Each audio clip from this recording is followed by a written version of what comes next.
Hi everybody, Craig here.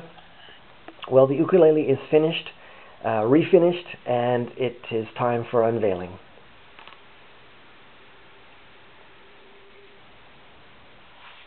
Okay, here it is completed.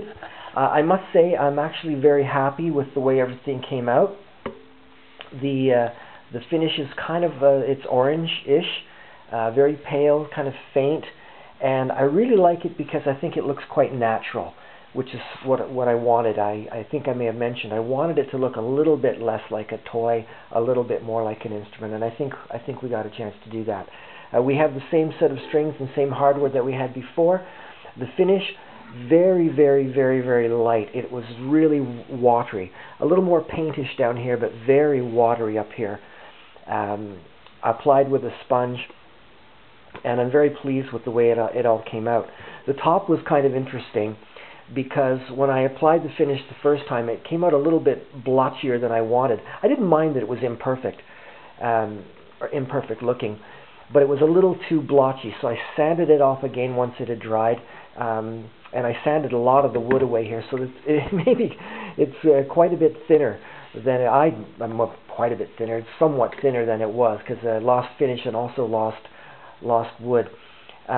So then I reapplied the finish again. They were even more watery and thinner than on the back, and I'm very pleased with the way it came out.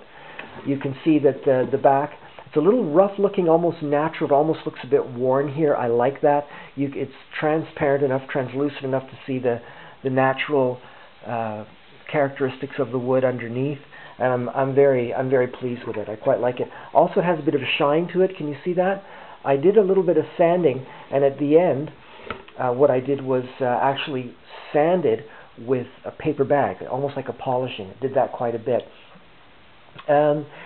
We had some discussions about finish. We talked about True Oil, if you've been following along, and also we've been talking about Krylon, and I even mentioned Minwax at some point. I didn't settle on any finish, so this is just the raw paint finish. The reason I did that was, first, well, there were a number of reasons, but I guess mainly I was thinking to protect the wood, to protect this wood, and to protect it from what? And I decided to try to go for a brighter sound and pass on the protective finish. I can always change my mind on that should I decide ongoingly.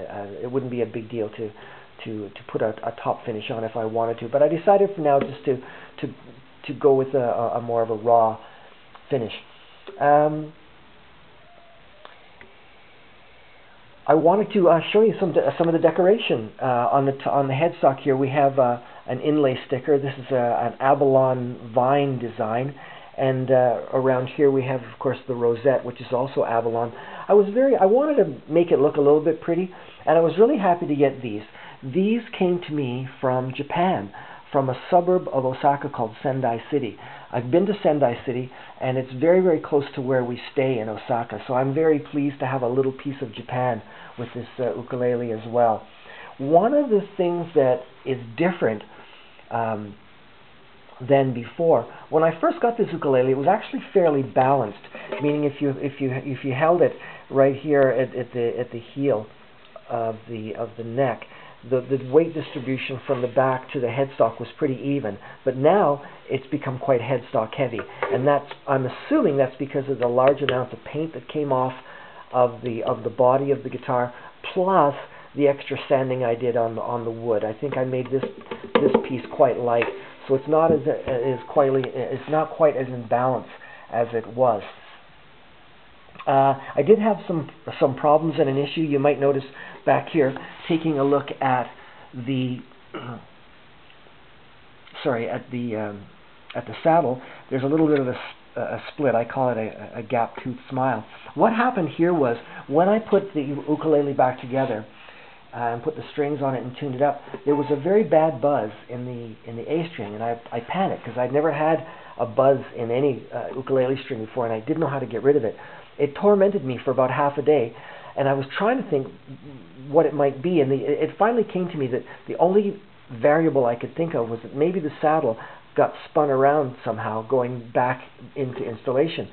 So I took the saddle out, spun it around, and in reinstalling it, I broke it. But I compressed it, put it back together in what I thought was a proper position, and the buzz switched from the A string and went up to the G string. I had a very bad buzz up there. So in breaking it, what I did, I kind of realized where I went wrong when I initially filed it and sanded it. So what I did was I split it apart a little bit, and I got rid of the buzzes, but it doesn't look so nice. I was going to replace the saddle, but let me tell you something about this particular make. In discussing this with my pal Smitty at the Guitar World, he's a guitar repair guru. He told me that with this particular make of ukulele, because of the construction, the saddle is actually very, very sort of thin. There's not much to it at all. And when I installed this saddle when this ukulele was purple, I actually filed a good 3/4 of it down, so it went from like this to that, and it was a lot of work. Not that that was such a bad thing, but when I looked online, the only saddles I could find were all bone, and they were all available from China, Hong Kong, and I just couldn't see myself having a new saddle come all the way in, a bone one especially, and then having to file 4/5 of it away just to fit in here. It doesn't look great, but I got rid of the buzz. Also, thanks to Smitty, we went over the nut here with a nut file and made the action really, really nice. So I'm very, very happy with the way this has come out.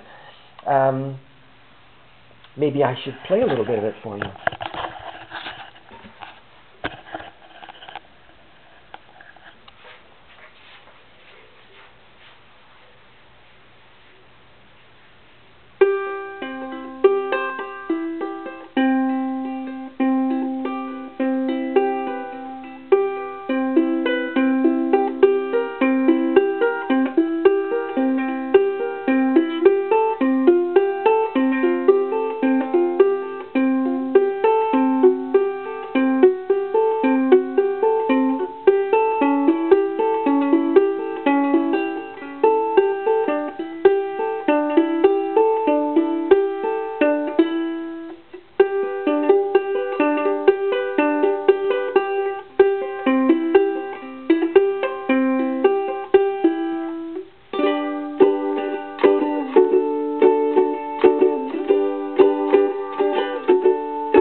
All in all, I'm pretty happy.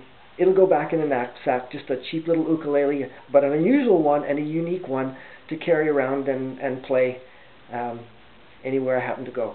Thank you very much, and I'll see you at the baptism. Thanks for watching.